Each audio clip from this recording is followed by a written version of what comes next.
دلیل کے ساتھ. فتولا برکنہ، تو اس نے اپنی قوت کے ساتھ سرکشی کی. وقال ساحر او مجنون، اور اسے کہا کہ یہ تو جادوگر یا مجنون ہے، معاذ اللہ. فاخذناہ وجنودہ فنبذناہم فی الیم وہو ملیم، بس ہم نے اسے اور اس کے لشکر کو پکڑا، پھر ہم نے انہیں دریا میں پھینک دیا، یعنی غرق کر دیا، اور وہ ملامت زدہ تھا. وفی عاد اذا ارسلنا علیہم الریح العقیم، اور قوم عاد کے واقعے میں بھی ایک نشانی ہے جب ہم نے ان پر ہر خیر سے خالی آندھی بھیجی. ما تذر من شیء اتت علیہ الا جعلته کرمیم، وہ کسی چیز کو نہیں چھوڑتی تھی کہ جس پر وہ آئی مگر یہ کہ اسے چورا چورا اس نے کر دیا. وفی ثمود اذ قیل لهم تمتعوا حتی حین، اور قوم ثمود اس میں بھی ایک نشانی ہے کہ جب انہیں کہا گیا کہ تم تھوڑی سی مدت اور فائدہ اٹھا لو، فعتوا عن امر ربہم، تو انہوں نے اپنے رب کے حکم سے سرکشی کی. فاخذتهم الصاعقہ، بس انہیں بجلی کی کڑک نے آ پکڑا. وہم ینظرون، اور وہ دیکھتے ہی رہ گئے. فما استطاعوا من قیام وما كانوا منتصرین، بس ان میں کھڑا ہونے کی سگت نہ رہی اور وہ ہم سے بدلہ لینے والے نہیں تھے. وقوم نوح من قبل، اور نوح علیہ السلام کی قوم اس سے قبل، انہم کانوا قوما فاسقین، بے شک وہ نافرمان لوگ تھے.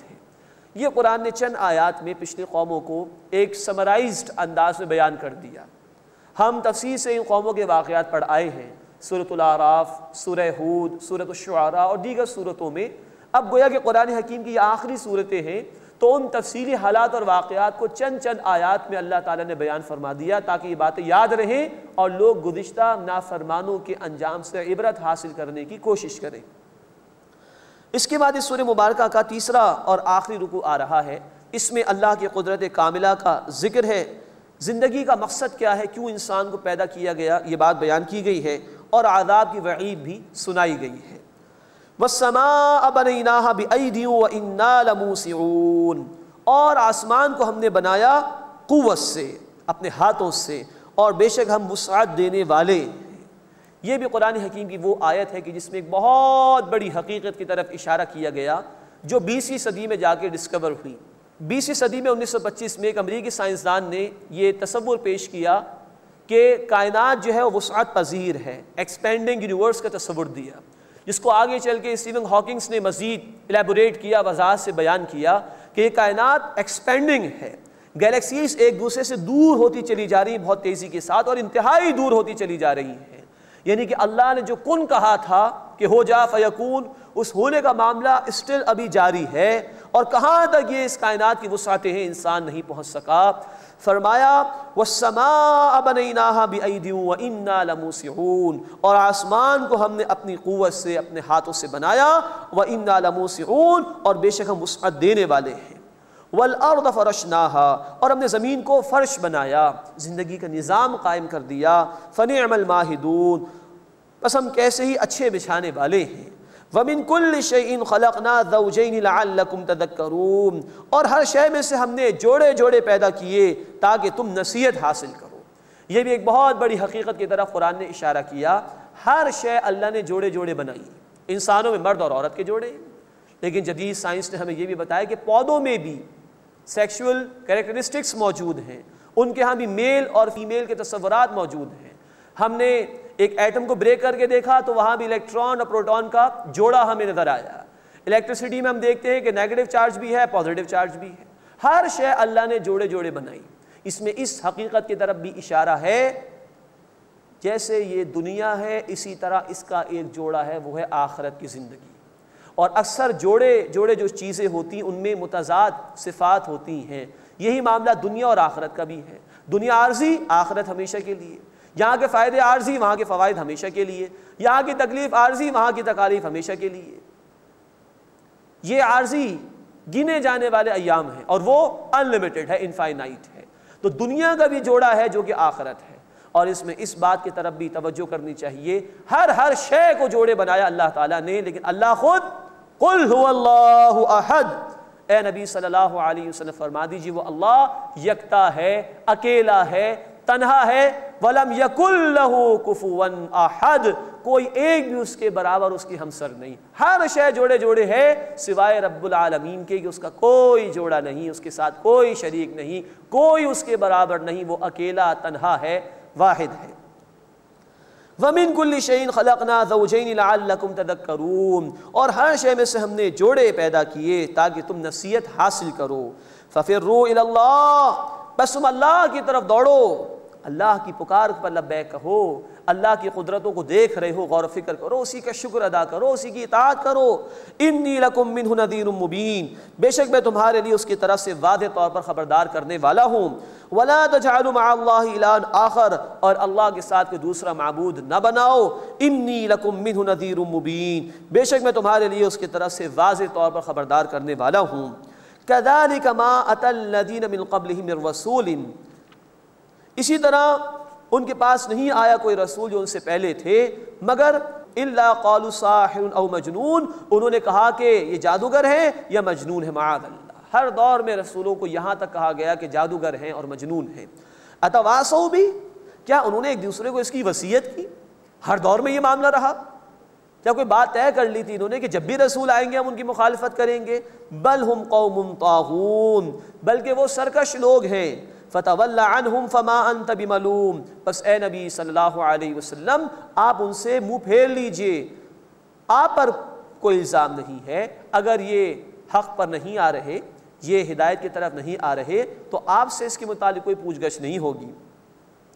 وَذَكِّرْ فَإِنَّ الذِّكْرَىٰ تَنفَعُ الْمُؤْمِنِينَ، اور اے نبی صلی اللہ علیہ وسلم نصیحت فرمائیے، سمجھائیے، یاد دہانی کرائیے، بے شک یہ سمجھانا، یہ نصیحت کرنا ایمان لانے والوں کو نفع دیتا ہے. اب وہی معاشرہ تھا، وہاں مخالفین تھے، جھٹلانے والے بھی تھے، لیکن انسانوں کے متعلق معلوم تو نہیں کب اللہ کسی کے دل کو حق کی طرف پھیر دے.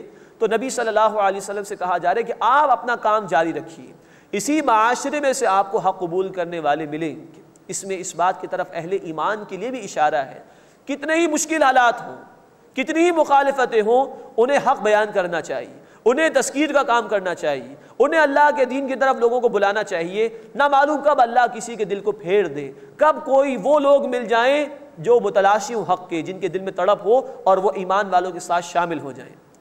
وَذَكِّرْ فَإِنَّ الذِّكْرَىٰ تَنفَعُ الْمُؤْمِنِينَ، اور اے نبی صلی اللہ علیہ وسلم یاد دہانی کرائیے، نصیحت کیجئے، بے شک یہ نصیحت کرنا، سمجھانا ایمان لانے والوں کو نفع دیتا ہے. وَمَا خَلَقْتُ الْجِنَّ وَالْإِنسَ إِلَّا لِيَعْبُدُونَ، اور میں نے نہیں پیدا کیا تمام جنات اور انسانوں کو مگر صرف اس لیے کہ وہ میری عبادت کریں. یہ قرآن کی وہ آیت جس میں یہ بات بیان کی گئی کہ انسانوں کو اللہ تعالیٰ نے بامقصد طور پر پیدا کیا. یہ تو جانور ہیں کہ جن کی زندگی کا کوئی نسب العین نہیں ہوتا، وہ زندگی برائے زندگی بسر کرتے ہیں. انسان نرا حیوان نہیں ہے، انسان کو اللہ تعالیٰ نے اشرف المخلوقات بنایا. انسان میں اللہ نے اپنی روح میں سے کچھ پھونکا، اسی انسان کے لیے کتابیں اللہ نے نازل فرمائی، اسی انسان کی ہدایت کے لیے اللہ نے رسولوں کو بھیجا اور یہ مقصد واضح کیا کہ تمہاری زندگی کا مقصد ہے اللہ کی عبادت کرنا. زندگی آمد برائے بندگی، زندگی بے بندگی شرمندگی. لیکن اگر انسان اس مقصد زندگی کو پورا نہ کرے تو وہ گویا حیوان بلکہ اس سے بھی نچلی سطح پر آ جاتا ہے. قرآن نے کہا سورۃ الاعراف آیت نمبر 179، اولئک کالانعام بل ہم اضل، یہ تو جانور ہیں بلکہ ان سے بھی بدتر ہیں، کہ جو زندگی نہیں گزارتے بلکہ زندگی ان کو گزار رہی ہوتی ہے. انسان کہلانے کا مستحق وہی ہے اس کی زندگی کا کوئی مقصد ہو اور کوئی نسب العین ہو جس کے مطابق وہ زندگی کو بسر کرتا ہو. تو یہاں قرآن میں اللہ تعالیٰ فرما رہے ہیں کہ تمام انسانوں کو اور جنات کو اس لیے پیدا کیا گیا کہ وہ میری عبادت کریں. عبادت یہ بڑی جامع اصطلاح ہے ہمارے دین کی اور اللہ کی کتاب. یہ لفظ بنا ہے عبد سے، عبد کے معنی غلام.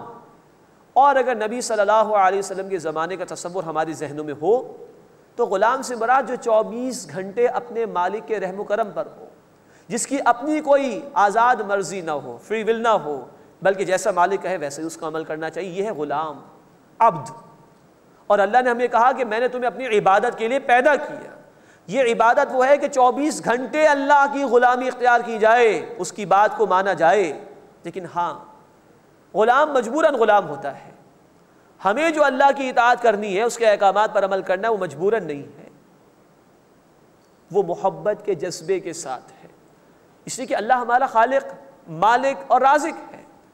الحمدللہ رب العالمین، تمام شکر تمام تعریف اللہ کے لیے ہے۔ آج ہم کچھ بھی ہیں تو اللہ کی توفیق سے، کچھ بھی ہمارے پاس ہے وہ اللہ کا عطا کردہ، ہم بھی اللہ کے ہیں، انا للہ و انا الیہ راجعون، ہمیں لوٹ کر اللہ ہی کی طرف جانا ہے۔ تو اس کے احسانات کو مانتے ہوئے محبت کے جذبے کے ساتھ عمل کرنا، یہ ہے عبادت اللہ تعالیٰ کی۔ لیکن یہ عبادت اللہ تعالیٰ کو 24 گھنٹے مطلوب ہے، پارشل عبادت اللہ کے ہاں قابل قبول نہیں۔ کچھ باتوں کو ماننا، دین کی کچھ باتوں کو نہ ماننا، یہ قابل قبول نہیں۔ قرآن نے کہا سورۃ البقرہ آیت 85، تم کچھ باتوں کو مانتے ہو، دین کی کچھ باتوں کو نہیں مانتے، فرمایا کہ یہ قابل قبول نہیں۔ فما جزاء من يفعل ذلك منكم الا خزي في الحیاۃ الدنیا ويوم القیامۃ يردون الى اشد العذاب، جو اللہ کی بعض باتوں کو مانے بعض کو نہ مانے تو دنیا میں ذلت اور رسوائی اور آخرت میں شدید عذاب ہے۔ یہ عبادت ہے ایز اے ہول، پوری زندگی میں۔ بعض لوگوں نے نماز، زکوٰۃ، روزہ، حج کو عبادت سمجھ لیا، یہ عبادت نہیں بلکہ یہ عبادات ہیں، موڈز آف ورشپ ہیں، پلرز آف اسلام ہے بخاری شریف کی حدیث کے مطابق۔ یہ بڑی بڑی عبادات، نماز، زکوٰۃ، روزہ، حج، یہ بندے کو پوری زندگی میں اللہ کی عبادت کے لیے تیار کرتے ہیں، لیکن یہ کل عبادت نہیں، ان کے علاوہ عبادت پوری زندگی میں درکار ہے۔ تو انفرادی سطح پر جو بھی اللہ کے احکامات ہیں، پورا قرآن ہم پڑھ رہے ہیں الحمدللہ، یہ کرو یہ نہ کرو اس کو ماننا لازم ہے۔ ہاں اللہ کے کچھ احکامات ہوئے کہ جن کا تعلق اجتماعی زندگی سے ہے، عبادت وہاں پر بھی اللہ کی ہونی چاہیے۔ اگر اللہ کے قانون کے مقابلے میں کسی اور کا قانون مانا جا رہا ہے تو عبادت اس کی ہو جائے گی۔ تو انفرادی سطح پر ہمیں فوراً عمل کرنا چاہیے۔ قرآن کہتا ہے کہ جھوٹ بولنے والوں پر اللہ کی لعنت ہے، تو ہم جھوٹ نہ بولیں، کس نے ہمیں بولنے پر مجبور کیا؟ قرآن کہتا ہے کہ وعدے کے متعلق سوال ہوگا تو ہمیں اپنا وعدہ پورا کرنا چاہیے، کسی نے مجبور تو نہیں کیا وعدے خلافی کے اوپر۔ اسی طرح قرآن کہتا ہے کہ سود کا نظام جاری رکھتے ہو تو اللہ رسول سے اعلان جنگ ہے، تو کم از کم آپ اپنی پرسنل زندگی میں سودی اکاؤنٹ تو نہ کھولیں، سودی انویسٹمنٹ تو نہ کریں۔ ہم کر سکتے ہیں، بچنا چاہیں تو بچ سکتے ہیں، لیکن جہاں تک معاملہ اجتماعی زندگی کا ہے، دین کے وہ احکامات جو اجتماعی زندگی سے متعلق ہے کہ سود کا نظام ختم کرو، سوشل ویلفیئر کا سسٹم قائم کرو، نماز و زکوٰۃ کا نظام قائم کرو، نیکی کا حکم دو، برائی سے منع کرو، یہ ہم اکیلے نہیں کر سکتے۔ وہاں عبادت اسی وقت مکمل ہوگی جب اللہ کا نظام نافذ اور غالب ہو جائے، اس کے لیے جد و جہد کرنا ہمارا فریضہ ہے، تاکہ اگر آج ہمیں موت آ جائے اور ہم انفرادی زندگی میں عبادت کر رہے ہو مکمل طور پر اللہ کی، اور اجتماعی نظام کو بدلنے کی جد و جہد کر رہے ہوں، تو اللہ کے سامنے معذرت پیش کر سکے، اللہ جہاں ممکن تھا میں نے تیری اطاعت کی پوری زندگی میں، جہاں ممکن نہیں تھا نظام باطل کا تھا، اللہ میں نے بدلنے کی کوشش کی، تو شاید ہمارا یہ عذر قابل قبول ہو اللہ کے ہاں، ورنہ عبادت تو نامکمل۔ ہم نماز ادا کر سکتے ہیں، زکوٰۃ دے سکتے ہیں، روزہ رکھ سکتے ہیں، حج کر سکتے ہیں، والدین کے حقوق ادا کر سکتے ہیں، رشتہ داروں کے حقوق ادا کر سکتے ہیں، یہ انفرادی زندگی ہے، لیکن اجتماعی معاملات ہمارے ہاتھ میں نہیں۔ تو نظام باطل کا اگر ہو، اس کو بدلنے کی جد و جہد کرنا ہمارے ذمے ہے، تبھی ہماری عبادت مکمل ہوگی۔